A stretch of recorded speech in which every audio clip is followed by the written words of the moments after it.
Welcome to Podcast vs. Player, episode 207. I'm one of your hosts, Cal, and as always, I'm joined by a man who asked me, what does the Enterprise and toilet paper have in common?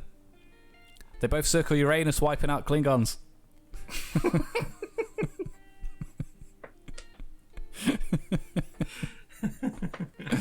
Who says there's no good Star Trek jokes? There's loads. There's so many. They write themselves. Tony Bloody Worf. Cheers, everyone. This is a very classy episode of the PvP podcast. You should have had a fireplace behind you.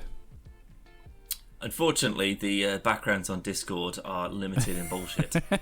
So I went for Cyber City instead. Why not? Because, depending on which joke actually makes it to the front of this video, it is on topic because I was at Destination Star Trek in London on the weekend with a friend of the show, Rick. Had a wonderful time in a place called Stratford where we were staying. Stratford-upon-Avon?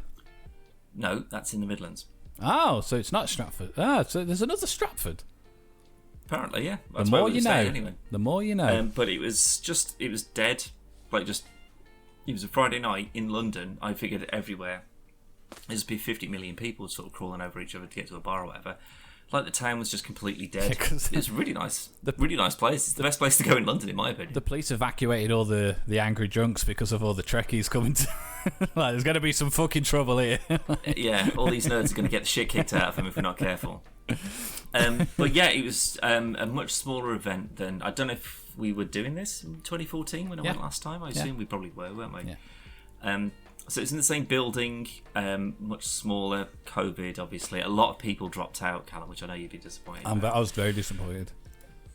So, most you got to meet the Borg Queen, though? Yeah, we got Alice Krieg. She was there doing the most awkward Q&A that I've ever been a part of. And I need to say it now because, honestly, I'll forget about this. It was so awkward. But basically, it was Alice Krieg, who was the Borg Queen. She's only in, like, a handful of scenes in First Contact, the movie that she's kind of like most known for being in Star Trek for, and then she plays her again in one episode at the end of Voyager. That's it. But she's still a very memorable, very well done character. And then she was on the panel with someone who was in one episode of Voyager, who was sort of a bit of a fancy boy for Kate Mulgrew's Janeway, sort of like, oh, hello, mate. And then another guy who wasn't. He was in an episode of The Next Generation who technically wasn't there because he was like a telepathic memory from someone who was killed on board when they were building the ship or whatever. And he was also, in Shawshank, have you seen Shawshank, haven't you? You know the guy who rapes Tim Robbins? Yeah. Yeah, him. Oh, right, fucking hell. I'd say he's more probably well known for that then. 100%. He was in one episode like 30 years ago. Like that's his involvement, and he was on this panel. So the first one we went to, there was like a few people from like Discovery from the news show, and it was great. There was like a little compere who was dressed in his little uniform, and he was sort of like wandering around the audience and asking questions, and he was sort of having a bit of banter and asking like sort of follow up questions with the panel and stuff like that. And they were loving it. They were the big fans. One of the guys who plays like an Andorian in Discovery was there, and he was just like, I've been going to these conventions since I was like 8. Like, I know the deal with like all of this. I know how weird it is to be on this side of the stage rather than the other one. Blah blah blah blah blah. And it was just such like it was a really kind of like, it felt quite warm and nice because like the point of all three of these people being together is that all three of them pretty much exclusively wore prosthetics, so they had like huge bits of makeup and stuff like that on in their varying parts. And it was quite engaging and quite nice. And it's just sort of like, I like that dude. I'd probably have a beer with him. Yeah. Like, he seems all right. To two people that you'd seen in one episode each. One who was in a film and an episode. No compare. They were just plopped on stage. And they were sort of like, do anyone have any questions? And like someone had got up and sort of said like, oh, honestly I can't remember what they asked, but it was something along the lines of like, how, if you could be, it wasn't this, but it's like, if you could have played any kind of alien in Star Trek, what would you have been? Something like that, like just a softball to serve them as no one else was asking anything. And the dude, like I'm going to just call him the Shawshank rapist because that's the easiest way to remember him. Mark Ronson, his name is, if you want to Google him. I think it's Mark Ronson anyway. Isn't he? Isn't he bloody music artist. Yeah, I don't think it's... maybe I've got the name wrong. Look up Shawshank Rapist. Everybody hashtag Mark Ronson's a rapist. A rapist Shawshank, yeah. But... So it was just sort of... It was a very sort of like... kind of question. It's sort of like... It's just easy, like, you know... Yeah, just a minor one. Yeah, like, how do you feel that your character would have whatever? And this Mark Ronson was like... I don't remember. I don't know what any of them are. No, that was it. He was just like, I don't know. Hell. So this guy was sort of like, thanks. Like, you pissed all over my question sort of thing. Alice Cree was perfectly pleasant. Like, she was the best on that panel by a long shot. And even she was sort of like, I have no idea. Like, you are 100% asking Star Trek questions to people who do not know anything about. It was a job, and that was it. But like, she did it quite cleverly though. So like, someone asked, you know, who do you think would be like a better Borg queen, you or like your character, or Jerry Ryan, like 7 of 9, like in Picard, she kind of takes on that role for a little bit. Like, who do you think? And she was just like, I couldn't answer, but let's open it out to the audience. You know, what do you guys think? And I was like, okay, that's a clever deflection to be like, well, I don't know. Let's ask all the nerds in one big go. But this other guy, and they all say Jerry Ryan, and then she sets everything on fire. Mate, you could have said 7 of 9, and she'd have been like, sure, yeah, that sounds like plausible. Yeah, whatever. Do I still get paid? It's 16, isn't it? I don't know. But it was just really awkward, and just sort of like, and then one lady, bless her, and I clapped her. A bunch of people did, to be fair, but she got up and was just like, I'm sorry, but do you maybe do you want to introduce yourselves a little bit and just sort of say who you are, and then, you know, people can sort of ask questions. Like, does that work for you? Sort of like, shall I try and form this into like some sort of real question and answer forum kind of thing? Fucking hell. And they were like, yeah, sure. And everyone was like, I can't believe a random in the audience has decided that maybe this should be a bit more organised than the organisers of the event, but whatever. And the other dude, he was being a bit more kind of like, he was telling some stories and some anecdotes and things like that. Annoyingly though, because again, he was only just a one-hit wonder kind of thing. But he was sort of, you know, telling people about how he was offered the role and how it kind of came about, stuff like that. But he was talking like this, and so you couldn't understand a fucking word he was saying. And it was just unbelievable, because Rick was sat next to me and I was like, what did he say? And we had no idea. He had either such a deep voice or the speakers were so poor that you just couldn't make out anything that he was saying. And Rick was just sort of like, this is getting really awkward now. Should we just leave? Because like, people were just sort of like, what is this? And just bounced. And then it got to a point that was your chance to get on stage and to be like, I've interviewed a lot of people. We've got quite a high profile guest coming on very soon. I'll take it from here. That's true. Like, stand aside, non-compare that isn't here. But it got to the point where the other guy, the talking too loudly into the microphone guy, he was talking about a scene where he said he was talking to Picard. He was in Voyager. Yeah. And Picard was not in. Even I know Voyager. that. Even you know that. There is the Doctor, whose real name is Robert Picardo. Potentially, after 20, 30 years, maybe he got his names mixed up. This isn't the right place to make that kind of a fuck up. Like, me and Rick just looked at each other and he was like, should we go now? And I was like, yep, that'll do it. Like, that was just...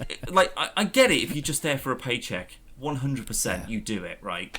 But I'll leave you with this. We came back. Where are we going? On the 9th. Where did you start? No. We'll get to it. But it honestly, it was just a great day. It was much smaller. There was a great auction. I bid on a press pack that was sent from the studio to like local, or like the news sort of newspapers or whatever, saying like, here's sort of like a breakdown of, or like a bio of what's going to happen in the episode, sort of thing, from like 1980 whatever, like from the Next Generation Studios, unopened. And that went for like 120 quid. And I did bid on that. But it was one of these auctions where it was just sort of like, incredibly rare, obviously. It's never been opened, blah, blah, blah, blah, blah. Started bidding at £10. And I was just like, I'm getting in on that. Before I barely had time to handle it, was like 10, 20, 30, 40, 50, 60, 70, 80. And I was just like, oh, well, I'm out. Like, already, because I can see this is going, like, sky high. And then it got to, like, 120 and then stopped. And I was like, I definitely could have bought that. And I'll be honest, I've been in a very good position financially because of lockdown. And I had a lot to play with, cash-wise. And providing they didn't go too outrageous. Yeah. There was like a bunch of signed posters and stuff, but I'm not really bothered about that. But there was a rapier. Not the. I was going to say Mark Ronson. But you know, there's a really famous picture of George Takei when he's like shirtless and he's got a sword and he's like, like that sort of thing. I don't know, so don't quote me on this. I don't know if it was that rapier from that scene, but it was the same kind. Yeah. Signed by George Takei. Oh wow! And I was like, that's a cool. Yeah, that's awesome. a cool thing. Yeah. Again, I don't know if it was the one he actually used, but again, that went for about 120 quid as well. Not a lot, really. And I was like, I was just like, that's nothing. Like, if you look online at some of these, like, you know, show prop auctions and whatever, hundreds, easy, thousands for some of the good ones. Yeah. And plus, to be fair, because this is a big old warehouse full of nerds, I could win that, stand by the exit, and force the other people to give over everything that they won at sword point. What are they going to do? They're all big nerds.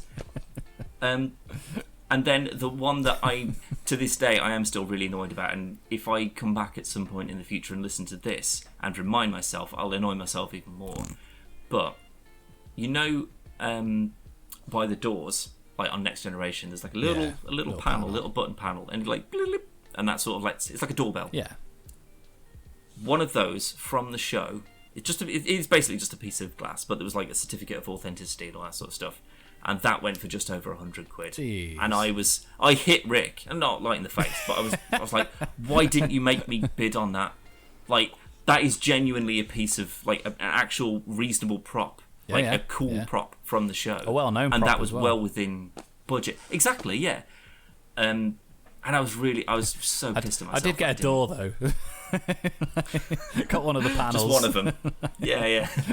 But there was like a piece of Vulcan, so like wherever they filmed, like, I don't know, it's either one of the movies or one of the episodes, whatever it is, where it's supposed to be Vulcan. It's like a piece of desert or whatever. But I was just like, well, that's cool, but it's not from a planet. It's from our planet. Yeah. It's effectively just sand. It's not really that special, but whatever.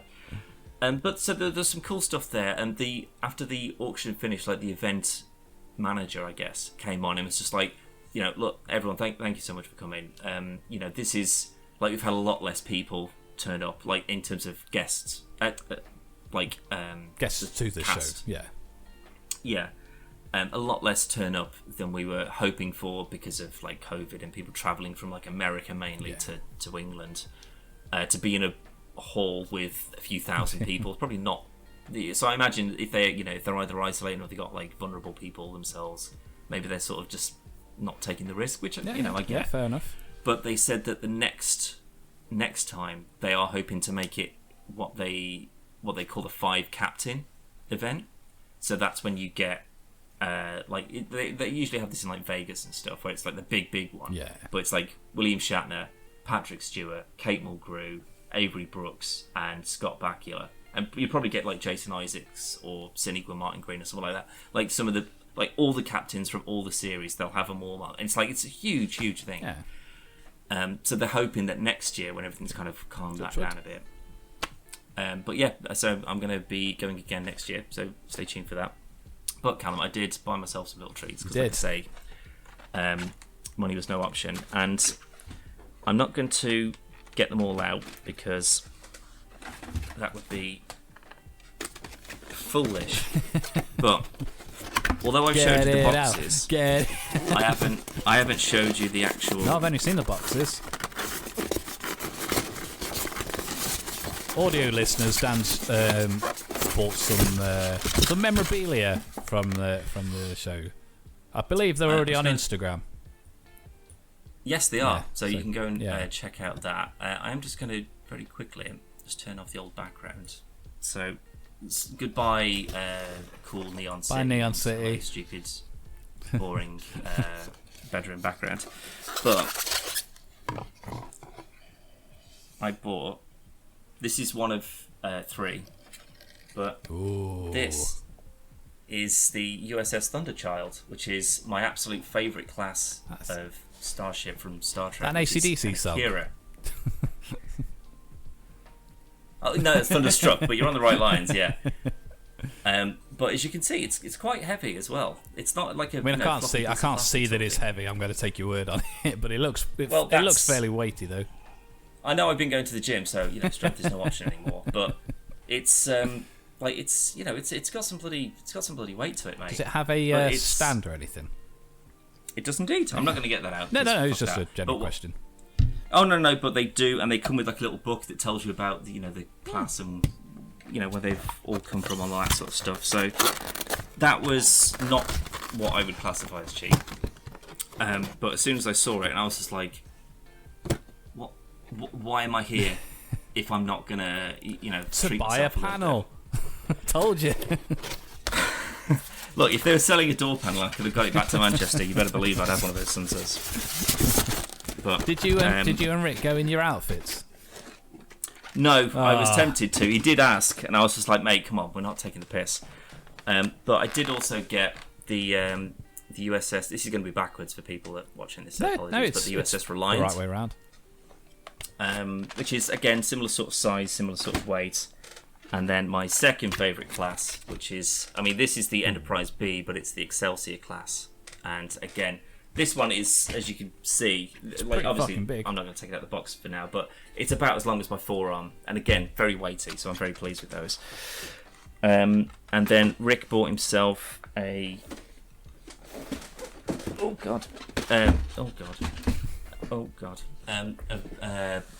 know this doesn't mean anything to you, but this is all for the nerds watching. But he bought a Viper from Battlestar Galactica, which is one of the cool little ships, because the annoying thing about these, whoever it is that makes these ships, they have about 150 of them. Wow. And not all of them are that big. Like only the XL ones are that big when they're like this. Most of them are sort of this sort of size. But I'm just like, if things go well financially this time next year, I'm coming back in for more of these, because there was already some that I was like picking out, and I was just like, I can't spend any more than I already have on these fucking things.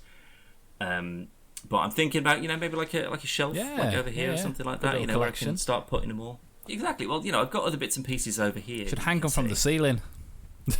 Paint the ceiling black. Put some stars on there.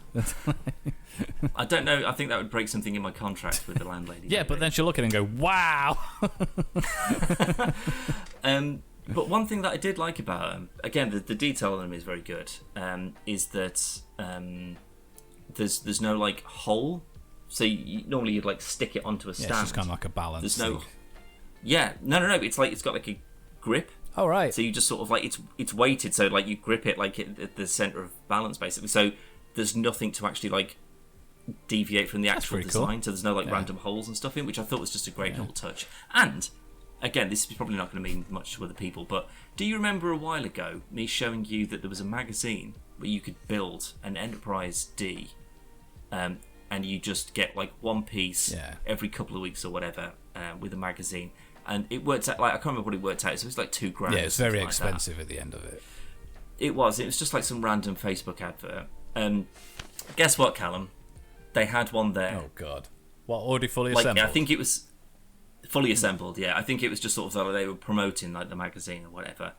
And I'm not joking. It's beautiful. I'm not joking. It's like this sort of size. Yeah, but what are you going to do with that? Like 3 feet across easily. I mean, it's that's why it's such good quality, because of the cost that you would inevitably spend on it. But I was just like, I tell you what, if you just brought 50 of those to this convention, that size, like fully assembled, and you offered like 500-600 quid for it, and people could just buy it now rather than pissing about with a magazine and putting it together piece by piece, you'd sell them all. Yeah. Like, honestly, I was talking to the dude, because like quite a few of these bits and pieces are like 3D printed, and he was just like, there's like a gold version of like the Enterprise D, like the big Galaxy like Picard ship, and he was just like, yeah, we sold out like straight away. Like they can't physically make them enough to keep up with the demand. And there was also, I don't know if you've ever heard of them, you may have done, they're called the Wand Company.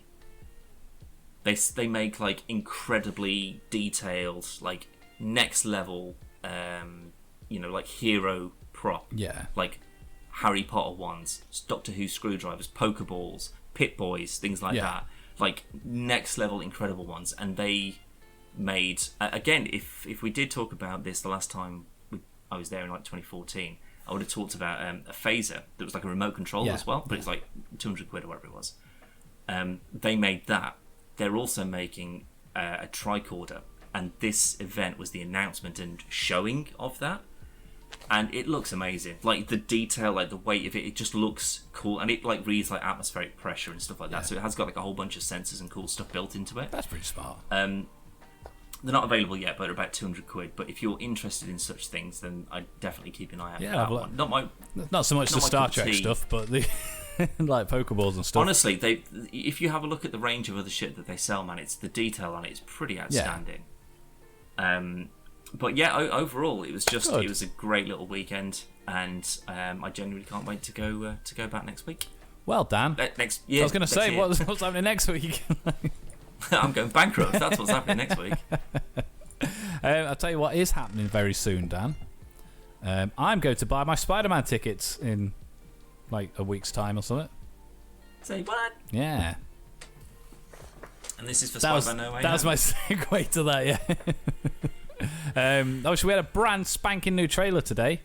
We did, mate. I was very annoyed because I saw Tom Holland put a thing up on Instagram saying, new trailer tomorrow. This was the day before.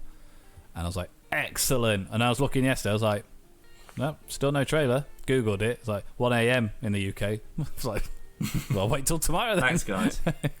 But yeah, we've both watched it now. I think I'd go out on a limb and say it's probably one of the best trailers I've seen this year. In terms of what the hell is going to...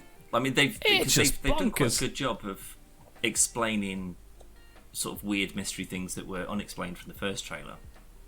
But yeah, it looks like they're going for like a full Spider-Verse. Just he is literally all the baddies that you've seen so far. Here they are again for the most part. Both new goblins. Who else haven't we had?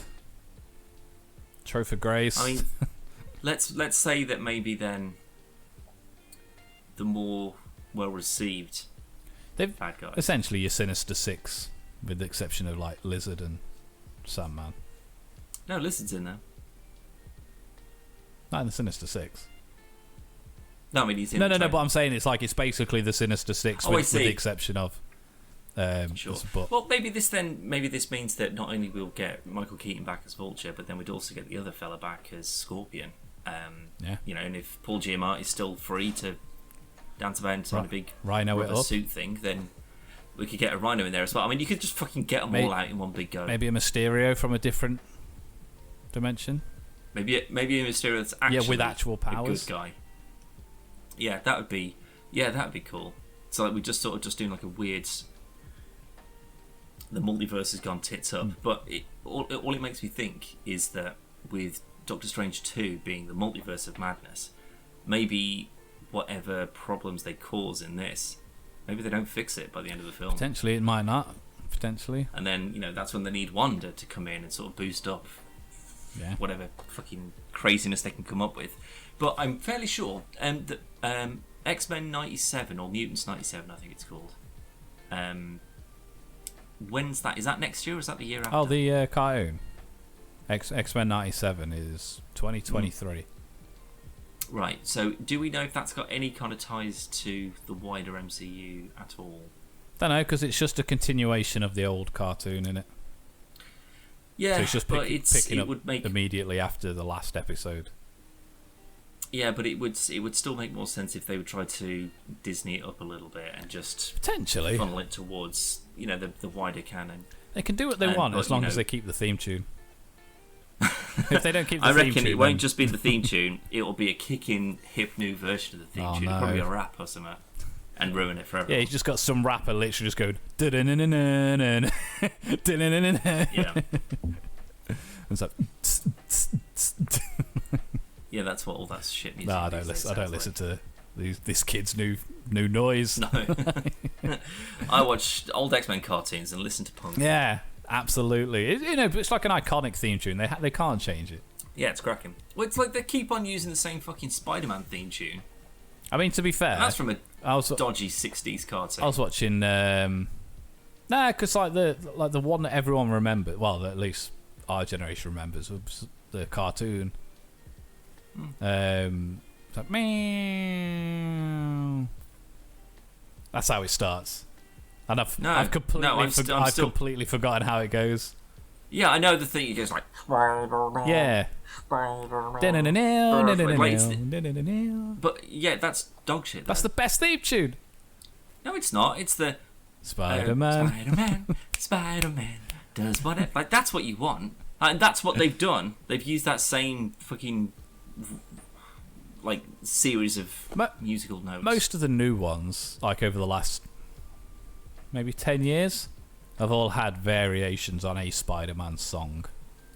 They're all mostly garbage, but but that's what I mean. They're still sticking to the same original song. No, it's a completely different song. X-Men cartoon. Completely different. It's not. It is. I watched it. I was watching it on Saturday.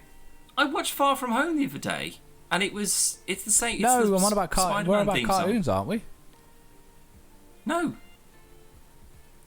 I haven't watched any Spider-Man cartoons. There aren't any since I was a theme kid. tunes. The original Spider-Man theme tune that came from the cartoon. No, it didn't. It came from the old live-action show with Peter. Wait, was the title Whatever the thing is. Was the title animated? Yeah, and then it'd jump in and out of the live-action stuff, and he basically had skipping ropes for webs, and he never fought any criminals. But the point I'm making this though is that theme tune that's gone. Yeah, no, like, I know what you're saying. Yeah, yeah, and I think if they're doing a new X-Men one, that would have to be the same theme tune again, but just some weird variation on it. But I mean, like, it's a bit different there because like the movies didn't have like a distinct theme, and like X-Men Evolution had a different song, and I imagine they want to try and get away from as much of that as they possibly can do. To be fair, so it doesn't make sense to change it if it's literally a new season of it. There's no reason to change it, is there? Yeah, but what I'm thinking is if they start to get some of the events that have happened in some of the more recent Marvel stuff. So by that point, like Doctor Strange and all that, then you could have a like transition. And then that would... I mean, I assume that in like Doctor Strange or something, they're going to explain mutants and how they've all come to be anyway. They're going to have to. This is. But I'm just thinking, just sort of gateway to. Yeah. But yeah, but it looks great. It looks phenomenal. Looks really, really, really good. There's a. Have you seen the Brazilian trailer? Don't YouTube it. I don't speak Brazilian, so no, it's in English. It's still in English. Oh right. But there is a scene in it. IGN again, very kindly fucking spoils it for me. But there's a scene that wasn't edited out properly. So something happens, and then it was very quickly taken down, and the trailer that we've seen went up after it, but not before people screen grabbed it and made it into a GIF. So brilliant. Just be very mindful when you're on the interwebs. I was literally just scrolling through Instagram, and IGN have like, hey, look at this. Like, you need to unfollow IGN. They spoil everything. Tell you what, I've read a review. I don't think it was IGN, so I'm not. It just reminded me. It probably was. No, I don't. I'm just gonna grab my phone just to see if it's like in the that Google list thing that you get. Google News. Maybe. You just get a thing like every now and again, and it'll just be like, most of the time based on your searches and stuff. It's really cool. The background of the city's reflected into the back of your phone. It's quite a nice case. Oh yeah. No, I can't find it. But whoever it was, let's just say for argument's sake, it was probably IGN. They'd done a review. Don't know, like an official review on Knights of the Old Republic. Yeah, that popped up on mine. That was on Monday. Like a nearly 20-year-old game, just ripping it apart, just saying, it just doesn't look very good for compared to games these days. No fucking so shit, it shouldn't. And I will argue and say that it's still a lot better than a lot of games these days. Reasonable. But like I went straight down. I was just like, I read this whole thing and I was just like, I don't understand your point here. But apparently there's like there's some form of port that's coming over to Switch basically, and I sort of read his thing. He was just saying like, oh, it's still well, it's still well written and the characters are good, but some of the dialogue's a bit stilted or whatever. And personally, I don't agree with that. I think that the story and the characters and stuff like that hold up perfectly, which is why 20 years later I would still happily play it, and it's a fucking brilliant RPG. It's just visuals and probably controls as well. But that's just literally a sign of the times. It is, but every comment underneath this article was just like, what are you on about? Like, why on earth have you just suddenly decided to just review an old beloved game and rip it to pieces about how shit it looks compared to games these days? What a surprise. Cyberpunk looks better than fucking Knights of the Old Republic. Whoa, mind blown. Better write an article. Couldn't believe it. They're the kind of things what's your point? It came up. I didn't read it all the way through. I read like the first paragraph of it, and it popped up, and I was just like, "Oh, you can fuck around. You can just go. You don't get the fucking time of day. You've already got the click." It's just, I think it's probably just a clickbait title, just to sort of like force people. Let's pick a beloved fucking title that people have fucking lauded and loved over the last however many years, and let's just say it's a bad game, because it's not a bad game. Yeah. No, it's not. But that's the thing. He didn't say that it was bad, or that it's been overhyped or blown out of proportion or whatever. Like, it's purely just sort of like, it doesn't feel like it feels a bit dodgy. I'm sure if you played the original Resident Evil to death, like, you absolutely love that game. It's awful. Your nostalgia filter is basically just like, well, yeah, it's tank controls and it feels like absolute hot garbage. Yeah. But I love this game. Yeah, because it's the memories of it. That's why you play it, and that's why it's still quite well liked and still quite well played. That's down the same as Cotter. Like, Bob hasn't played Cotter before, and he's listened to his podcast, and most episodes will mention Cotter in some capacity, and he goes, I'm going to give that Cotter a go. And he plays. He goes, what the fuck are they on about? This is garbage. I go, yeah, because you didn't play it when it came out. Like, it's. Yeah. I'll put my hand up and say visually and maybe even a little gameplay ish, not much, but a little bit of it doesn't hold up, because there's far better games out now. So it doesn't look as good as Battlefront. That does feel like a much more immersive Star Wars game. Gameplay wise, though, it's a bit wank, because it's just poo poo poo poo poo poo poo. Because this has got a big rich story in it, and which is my biggest criticism of the soon to be released remake of, because I just don't see how. Like, I saw something else as well today. Disneyfied, wasn't it? There was a petition going around to get the Star Wars license away from EA. So basically, they just couldn't do anything more to any other games. They haven't got it anymore, have they? No, not anymore. They don't know. But I think it was more just sort of like anything that they've ever touched, let's burn it, throw it on the pile and burn it, sort of thing. But all I can think of is Apier, I think the studio name is, or something like that. Something like that, like trying to recreate that kind of hugeness and epicness these days. Like when you've got enormously, massively, wildly successful RPGs. When they haven't got a big blockbuster to their name, they deal with ports, and I'm pretty sure this is ground up. I've got every faith in them. The game's already there. They just need to make it look better and control better. Yeah, and then this fella who wrote this article, he'd shit his pants. but he'd be one of them who goes, "This is because of my review." They've remade it. I just don't see, like, if you're a journalist and like you have your journalistic integrity, if you don't believe what you're writing and you're just doing it because you're going to strike a chord with people. How how would you be able to justify that to yourself? Like, if you genuinely just sort of, if that's his opinion, it's a bit bloody weird. But then why are you in games journalism? If you're like, this game that's 15 years old, I don't understand why people don't like it. It looks like shit. Well, yeah, as will fucking anything. Games on the Atari look like absolute nothing. They don't look like anything, no. But people still play them. They literally remade a fucking mini version of it, so you could play all these old games because they're just simple and they're just sort of fun, and it's it does what it says, and that's what a lot of people want. And football. This is the golf. Yeah. It's just the exact same thing, and you've got to cut it slack. Even bad games, like you can look at a smaller studio, hasn't got a lot of money, they've been forced to push stuff out, and they go. You can see where corners have been cut. There are exceptions to that, Cyberpunk, where it kind of was rushed out and they didn't need to. They had the time to do it, but that's a different story. But this is basically going. I've just been playing Ratchet and Clank, a riff through time, and after replaying Super Mario 64, I can honestly say Ratchet and Clank is a far superior game in every possible way. Yeah, shit, it was a launch title on the N64. What a surprise. Which back then revolutionised 3D platforming.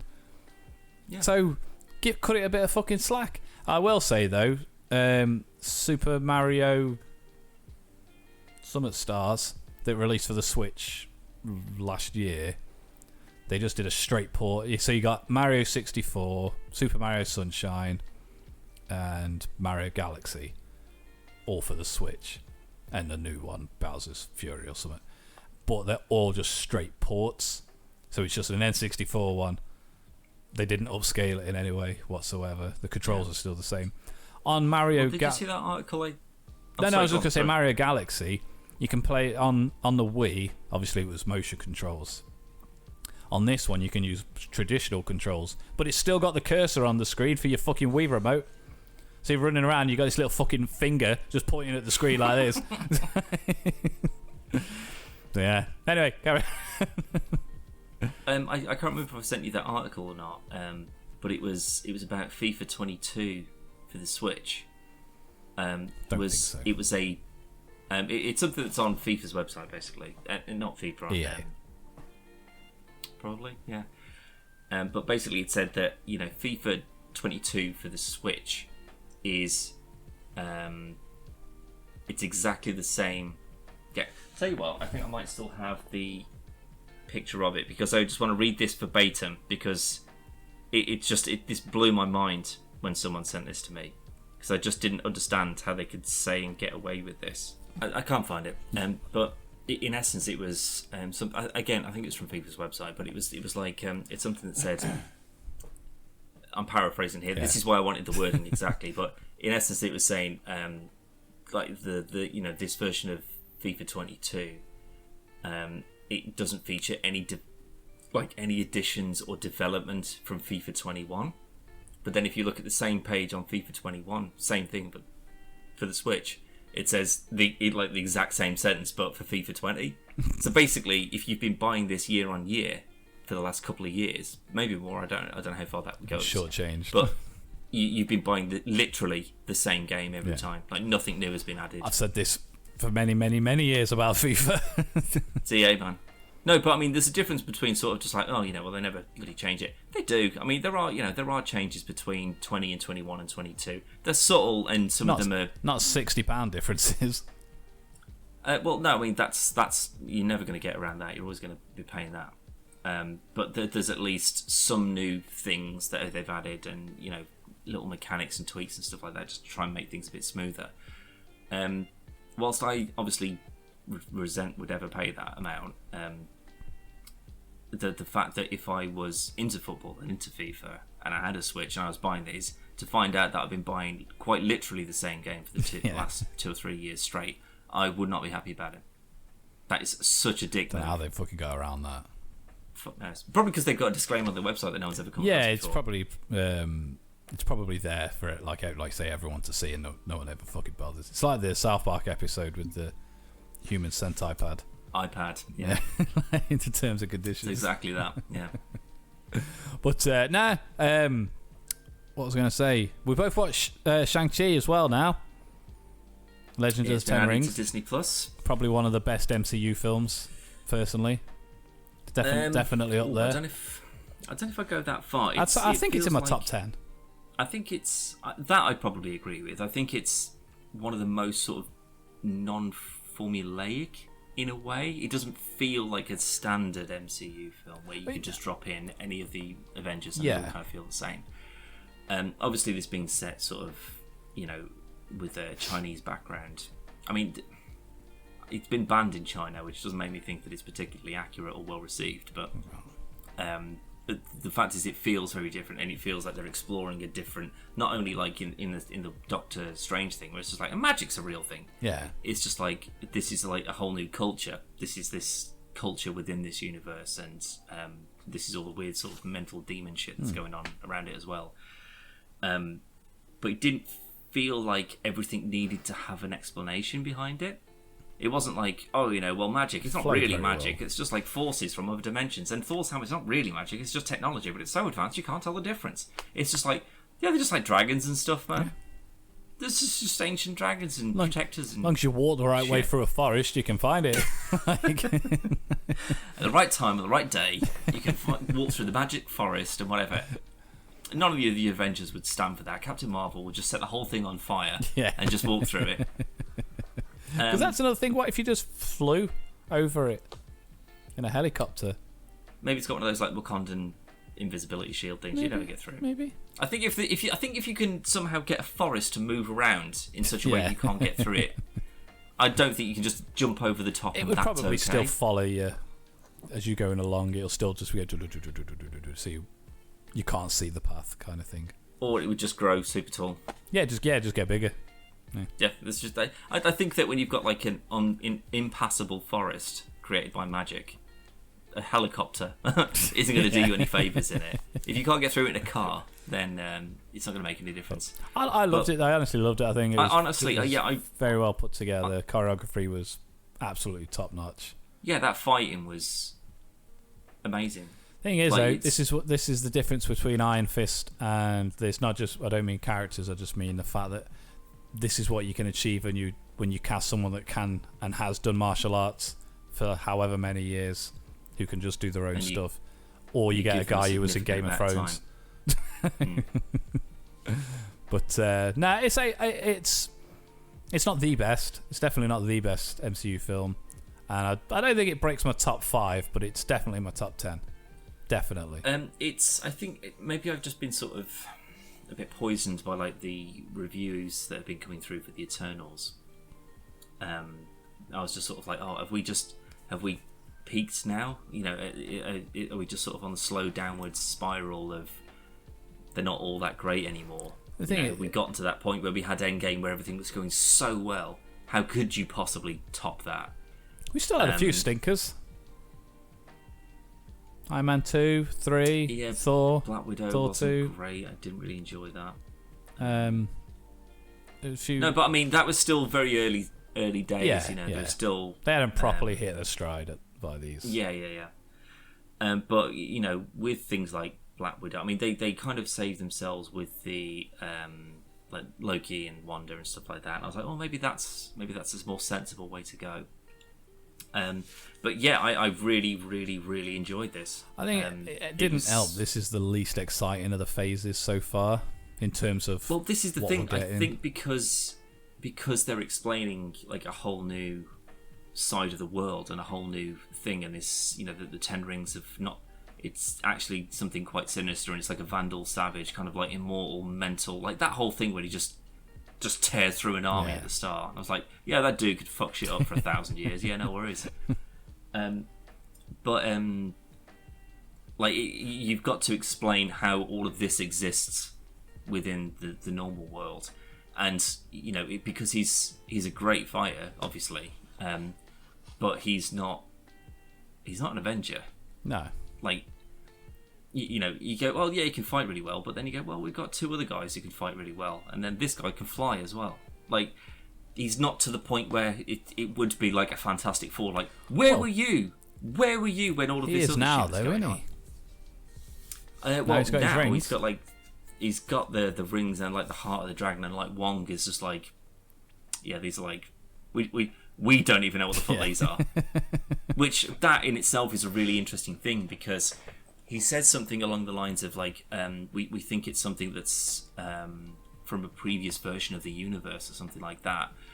I can tell you something that survived from a previous universe into the comic universe. Galactus. Mm-hmm. Now, does that mean that this is something that either he's built, something that he's just brought through? Maybe they're a planet-destroying weapon to help him do whatever. Mm-hmm. Maybe they belong to a Silver Surfer, or a herald of the whatever. That is straight away where my brain went to. I was just like, that's the first thing that I can think of that would even begin to explain that sort of level of power. It depends where they go with it, because these are just... Because all they've done is, instead of having the Mandarin has the rings, they've turned them into bracelets instead. But they're bracelets on a human arm. What if they're rings on a Galactus hand? Potentially. That size. Potentially. They could be rings on the Hulk. I think they only did it because of we've just done a whole thing with a guy with something on his hand. So I think Maybe, they just but mixed it up a bit there. If they're sort of like magic or weird, mystical, cosmic, whatever, presumably they will just change shape to whatever size Probably you are going to be wearing them on. I'll tell you what I did really like. It's not really relevant to that, but when I'm going to call it the Mandarin, when he's trying to get into the cave and he punches it, the big wall thing when the monster's speaking to him. Made of dragon armor. Yeah. And he hits it, it's not enough, and he just goes and puts them all on one arm and then gets more power from that. I was like, that's such a cool fucking, nice little touch. Really was. And even stuff like when he uses them, jumps up in the air, and then before he lands, he does it again. Yeah, it's like... See, there's a whole bunch of stuff before Shang-Chi starts getting some of the rings off him, and like some of the sort of like the creativity, and it's just like, well, yeah, it's because he's been fighting dudes with these for 1,000 years. Yeah, he knows what he's doing. I bet he's got tricks and shit that you wouldn't even be able to conceive of that you could do with all of that. It was more like just like visually cool. Like it was a very smart. Like I say, they're putting the ring, all of them onto one arm to make that one arm stronger. It's basically the equivalent of when Thanos is fighting Captain Marvel, and he needs that extra hit, so he puts the Power Stone just in his one hand.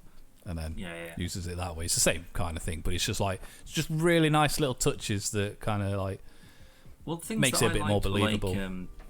Like when they're trying to get through the forest right at the start, and like the forest sort of like knocks the car off, and he like smacks the car door off so he can survive. And it wasn't until I sort of I saw him do it again where he jumped like with the rings, and then as he was coming down, he did it again to slow himself down, because he's immortal, which means that he doesn't age and die, but that doesn't mean that he's invulnerable. Yeah, he can still. So it's not like he can just fall off the side of the cliff and just sort of shake it off. He can get killed, presumably, whilst wearing them. Yeah. So he's still got to use them to keep out of harm's way. So he's still thinking like he's got to, he can't get hit or shot or whatever. Yeah. So knowing that he's vulnerable, but he's taken like armies and like entire civilizations down on his own. But then it's just sort of like, well, how are you not more like ingrained in like Hydra? How are you not like everywhere? How do you not have spies everywhere? And like you could just topple a government because you fancied it. Like after that much time and stuff like that. Yeah, I mean that's a long time to be going about with mystical fucking accessories from Claire's Accessories and. Yeah. But that's it. I did genuinely really like it. A lot of pretty funny moments in it as well, and it's I think it's a good shoe-in going from this into Spider-Man next month, and fucking Morbius at some point. Yeah, well, we did get Wong and Abomination in this for a brief period. Abomination, Captain Marvel. Yeah, Bruce. And I'm sure there's somebody else. No, that's it. That is it. Well, we got Ben Kingsley back. Yeah. I did like the. I'll tell you what. The only thing that was sort of like, I think it's just a testament of just how they had to put this film together. There was quite a lot of quite obvious CGI stuff, like with the bus and things like that. I'm just like, well, maybe with like the pandemic and trying to sort all this out, maybe they. Because I presume, why wouldn't they just do like a bus flying down a thing and smashing into a thing? They got the money for it without a problem. I mean, some of it may have been, but not a lot of it. If parts of it maybe, but blowing up like 50 buses or whatever just to get sweet practical shots. I just don't think it could literally be a budget thing where they go, we've got a lot of faith in this film, but it's not the Avengers. Like, say the Avengers gets a budget of 5 million. I know it's a lot fucking more, but just numbers. That's 5 million. Junior was probably paid about that much, but yeah, we're only going to put 2 into this. Yeah. That's just a thought. It might be completely it just didn't feel weighty like a lot of the stuff that was happening, and then it gets to the fighting, and it was so satisfying. I think that's like, what it felt like he could just though. like what? I think that's what brings it back though. Like some of the CGI was a bit, but then you go the fighting's amazing. Like if that's the trade-off, I'll take it. Yeah, and like the dragon and like this soul eater thing. Yeah. I thought they looked great. They're just 2 giant monsters just sort of smashing each other. We've kind of got that down by now, surely. I'd say so. After your Pacific Rims and your Godzillas. I think it did. I think it helped with the Soul Eater thing because there was a lot of moving parts to that thing, like with all the tendrils and the mouth and all that stuff. Whereas the dragon, it's just a big snake. But pretty much. Like even like the lion things, they look like just like the Shibu statues and stuff like that kind of thing. I thought they looked pretty cool. They looked yeah. It was just a genuinely good film, and I'm not pleasantly surprised because it was one of the podcasts you watched the trailer before I did, and I was just like, whatever. And then I watched the trailer straight after the podcast. I was like, man, that looks fucking ace. Yeah, there's a lot of like martial arts choreography that I really want to. Like, I want him to, because I reckon that even without the rings, like your Hawkeye and your Black Widows and stuff, I reckon he'd fucking lay him out. Hand to hand, yeah, but I think Black Widow would just shoot him. He should give him the time of day. There's not much you can do about a bullet. Yeah. Or just stun him and then just shoot him. Then again, the bang. Yeah, they're both made out to be like these highly trained assassins. When it's talking, they're like, we got Captain America, he's a super soldier. We got a Hulk. We've got a demigod. We've got 2 of the best assassins in the world. And then they get in a fight, and then they get battered. So, I don't know. When was the last time you saw like Black Widow just get the shit kicked out of her? Black Widow. Numerous times. And I know it's to obviously if she's just laying through everyone, then it's not a very exciting film. You've got to have that. I don't know. I mean, to be fair, I don't remember a huge amount from that. Yeah, she gets battered quite a lot in it. But again, it's the same as every film. You can't have the protagonist just strolling through, making mincemeat of everything, because that's not exciting. Unless it's like Hardcore Henry or something like that. That's the point of the film. Because like in the old days, like in the old Arnie films and Seagal and all that, a lot of them it was in the contracts that they couldn't lose the fight. It was like, why? It's a film. Nobody's going to look at it and be like, oh, you lost to that guy. Because it's not a real fight. Well, if that's what your next big blockbuster depended on, that's your next paycheck. Yeah, but it's, like, you're always going to win. I don't think of, like, Arnold Schwarzenegger as, this unstoppable tank-like machine. But remember when he got the shit kicked out of him that one time? That's what I mean. It's like, nobody gives a shit. I expect it in a film. I mean, he also got killed in both Terminators, then the third Terminator, and in the fourth Terminator. Genesis. No, he's fine in Genesis at the end of that. Yeah, because he gets like he gets like put into the liquid metal. Oh yeah. He gets upgraded in Dark Fate. I can't even remember that film. I can't remember enough. I'm going to say he probably got killed again. He ain't coming back, so... Just give up, Arnie. Jesus. Speaking of just on that word, because I'll go wrap it up there. We both watched Venom 2, and I decided the other day the best Venom film is Upgrade. I'll give you that. Yeah, that's all they had to do. Just being slowly but surely taken over by another thing that depends on you for their survival as well as your own sort of thing. If they'd have done that, but with the symbiote, excellent. Yeah, I mean, it even looks like Tom Hardy. Yeah, say you have that Logan Green Marshall, whatever his name is. Yeah. Have him do it. Fuck it.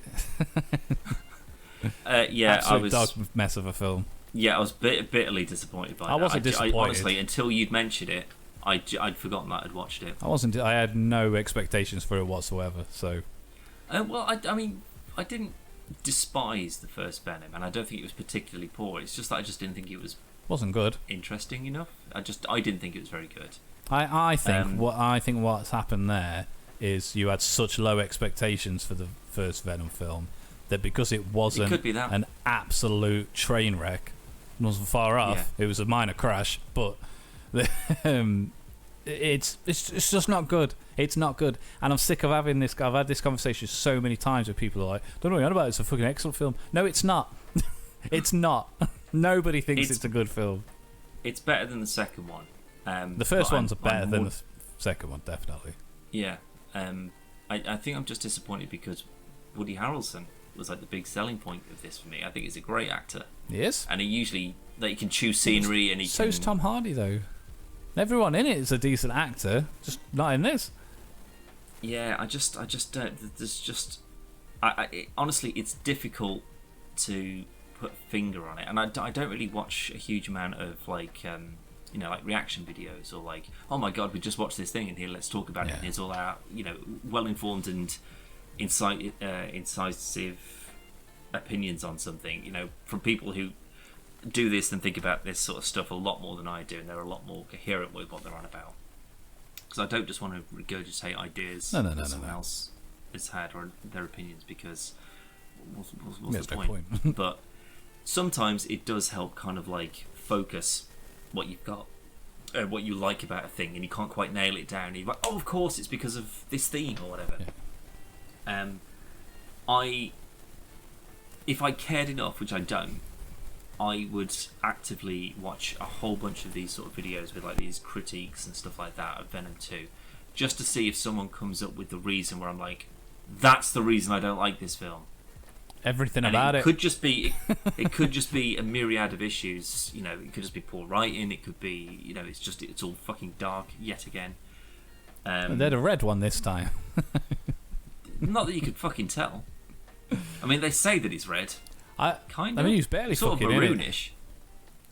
As Carnage, he's not in it very often.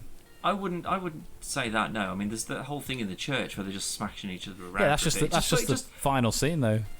Not the final fight, sorry. The whole film just felt toothless, and like nothing had any weight. There was no consequences to anything. He's going around eating heads. I don't remember seeing anyone's fucking heads getting eaten. Did. It'd just sort of go, and then it would cut away, and then there'd just be a body drop into the floor. It just felt like this was like a PG-13 version of it. This was what it was, essentially. I will say, thank you very much, Sony, because I genuinely thought in the club Venom was going to rap. So thank you very much for not doing that. Do you know what? As soon as he got on stage and was given that microphone, I was like, I swear to God, if he does like The Mask and starts singing and everyone starts dancing along, I think I'm actually just going to leave it. You like tomatoes? It's fucking shit, mate. It's fucking dog shit. I don't understand how both these films have made fucking billions. I really don't. It's the people in them. But they're not good films. And Tom Hardy's done plenty of films that are fucking... When you've already paid to go and see it and then you realise that, it doesn't make any difference, No, but anyone that went to see the first one and then went to see this one and expected it to be good... Sorry, are you assuming that people actually pay attention to this sort of shit as much as we do? Yes! They definitely don't. Me and you, my friend, we're very much in the minority. Yeah, and I'm saying I'm not hating... Like, the first Venom film, I was in the same boat. I was like, that's not as bad as I thought it was going to be. Doesn't mean it's good. Just means it wasn't as bad as I thought it might be. Okay, well, Venom 1. We'll use Rotten Tomatoes because that just seems to be somewhat There's your aggregate. But Venom, IMDb 6.7 out of 10. No. Maybe in that camp. Maybe that's a bit I generous. give it a 5 max. 30% on Rotten Tomatoes and 35% on Metacritic. Venom 2, 6.3 on IMDb, 59% on Rotten Tomatoes and 48% on Metacritic. Oh, fuck off. I'd say those are very much the other way around, if Yeah. anything. And that's being generous. Honestly, there's something. It's just that they didn't. I just still don't think. I think that Tom Hardy's Eddie Brock being sort of like, kind of like a cool sort of, investigative journalist and stuff like that. I kind of buy it, and I think he's okay. I think he's just, well I just cast. I still don't think that they got Venom right in terms of the character and visually. Yeah, I think they've done a pretty good job as bringing him to the big screen. Yeah, he looks alright. Yeah. Hate the voice. I hate the fact that it's a buddy cop film. Remember The Darkness?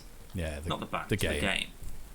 Where you're basically like a gangster, so somebody who's not a great person anyway, is sort of taken over by this like demon possession, soul sucking, great game. Whatever. It's just this horrendous sort of ball of violence and brutality and ripping people's hearts out and all that kind of stuff. To me, it always felt like that was just sort of like, this sort of weird Venom with monster guns. demon thing, as like it's attached himself to this gangster. But to be fair, you could put that same evil demon monster thing on any old schmuck, and the demon would still be doing the same thing and want you and probably manipulate you into doing that same sort of stuff.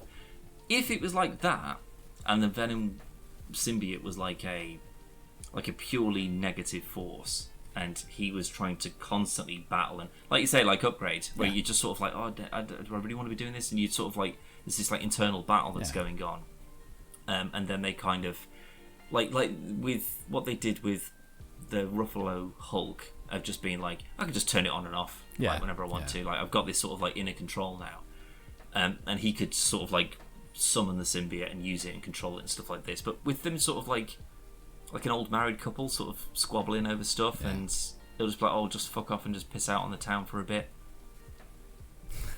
There's just something about it that just doesn't feel good, believable, well written, well acted. It's an alien thing from outer space. I mean, believability doesn't really have to come into it. But they didn't even go for the tropes of. I don't want to get too bogged down with this because I've got to shoot. But they didn't even go through the tropes of going, we're all here for a big fucking monster fight. Let's just fucking have some good action scenes. There's barely any action scenes in it. It's mostly him fucking whinging, and then Venom fucks off on his own, and then takes over a load of people and has a good night and stuff. And Tom Hardy buys a new TV. Oh, we best go fight fucking Carnage. But again, it didn't even feel that when he was taking over other people, it didn't feel like he was killing them after he was done with them. They just died, weren't they? They were just like... Well, they were just sort of like just implied really that they weak died. and exhausted or whatever. But again, this isn't like, like Terminator, like the Terminator in Dark Fate, sort of like his wibbly wobbly of the self. He's like skewering dudes and like stabbing people through the face and all that sort of stuff. That's what I was expecting, and especially when it came to Carnage, I expected like just people's legs and shit just be ripped off them and stuff. I was saying to my friend, I was saying it's not just the fact that his name's Carnage. Like in the comics, he primarily killed children for a long fucking time. Like he's a fucking psychopath, and Venom can't take him on his own, which is why he ends up always teaming up with Spider-Man to fight him. And in this, he just fucking after a bit of a knock around, done, easy. Woody Harrelson's wife, Mrs. Shriek, or whatever her name was. Is that a person I've never heard? Yeah, she's there. Pointless. No, it's just kind of there just to give him a reason. No point in her being there. Just to give a reason is the only thing. The only interesting thing was the detective becoming Toxin. Well, implied that he becomes Toxin at the end.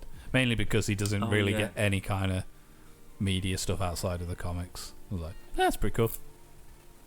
Yeah, but there's But it just means on the third one, what we've got to look forward to, another symbiote. We'll put Tom Holland in a scene from Far From Home on the screen at the end though, and just say, "Oh, he recognises him" or something.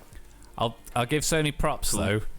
When we had Loki, and he was watching in that chamber, and he's showing you all the stuff from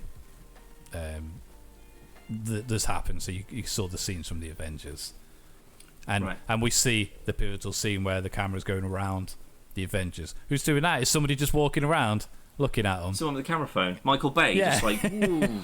So like that was just lazy. But whereas this, they used the news footage. So I was like, nah, that makes sense. But that doesn't get me excited though. Completely irrelevant. Yeah, but it's not saying that it's like, this is how seriously we're taking this. Like, we've actually got him in the suit and we've shot a new scene or a new 5-10 seconds whilst he's presumably still filming. This wasn't the original No Way Home post credit scene either. This was done at last minute. This scene was. So Andy Serkis told me. So Andy Serkis had said. Well, what was it originally? They never said what the original one was. They just said, like, after a lot of back and forth, they were finally given the okay. So they just filmed this scene and got it done. But again, it's not. It feels so shoehorned. They've just gone. Oh, you're in a different universe now. And there's Tom Holland as Spider-Man, MCU. What? Because Venom's just like, oh, I've got like knowledge from the universe and stuff. That I buy. Yeah, that's just sort of like that's in the comics. Though. Alien, the hive mind, whatever for a billion years in however many universes. Sure, weird alien goo magic. But to then just go, and now Tom Holland's in a different universe. Thing is, though, with the in the comics, you've got so the basically the person who he made the symbiotes is a guy called Null, and he's like the god of the symbiotes, and he's so powerful he killed a Celestial all on his own, just because he got his fucking hair off. And obviously he comes to Earth because of Eddie, because of the connection Eddie and the Venom symbiote have. Comes to Earth, blah blah blah. Anyway, Null is in control of the hive mind for the symbiotes, so that's a real thing, and that could potentially be a really fucking awesome film franchise. Having Eddie Brock trying to just like fight against this incredibly fucking powerful being, and it does take other people. Like, you got this fucking Silver Surfer and everyone else coming into his own. It'd be fucking awesome. There's a fucking symbiote dragon that he just fucking rides about on. It's amazing, but we ain't gonna get that. It just goes. No, we aren't. There's a hive mind. I could show you some stuff. Ooh. Did you do that? I didn't do that. So what's the fucking point? That's the thing. Like, does this mean he's still in his normal universe, but his brain is in a different one? Unlikely. Or does that mean he's physically transported him to a different dimension? If that's the case, that would have been useful. No, because Venom any says of the other parts of the film. He didn't do it, did he? Like, Venom didn't do that.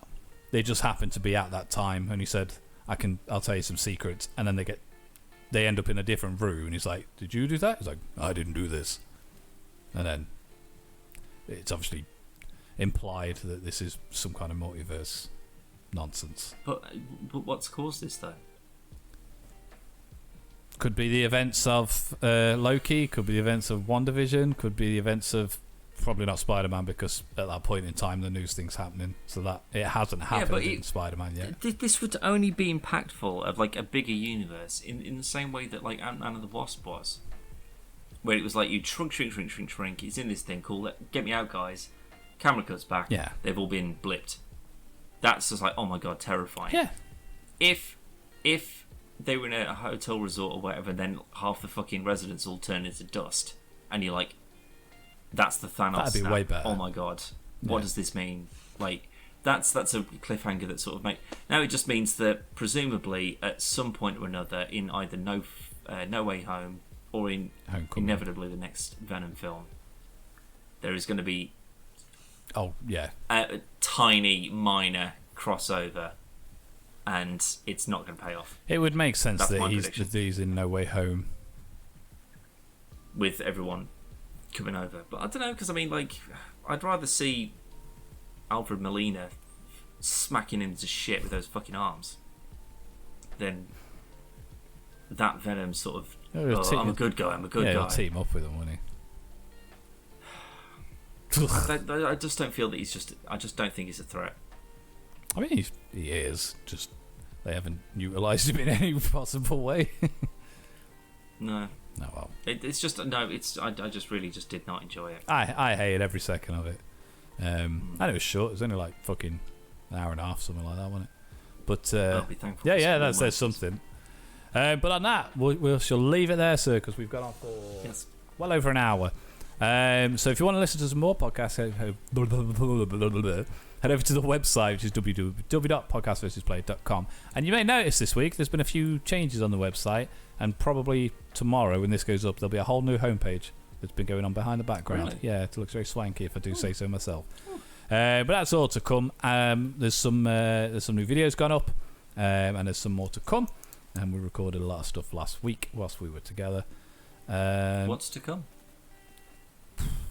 Retro shenanigans, Point Break, and some other stuff that didn't go up previously either. So plenty of things, but we're gonna go, and we'll see you on the next one. Thanks for joining me, Dan, and we'll see you soon. Bye. Tase them. Can I test? Callum, you are a police officer. You cannot do that. No, Callum, put the gun away, for God's sake. Can I lean out the car and shoot? No. No, Callum. What if I It'll just suspect end them, it for you. You cannot do it. What if I suspect Callum, him doing something? Fucking listen to me. Our car is on fire, Dan. Dan, he's They're fleeing. fleeing, Callum. He's fleeing. Get the taser out. Callum, get the taser. Get the taser. Get the taser. What Now's number's the time. taser? Breathe a pistol. Number 2, and then point it down.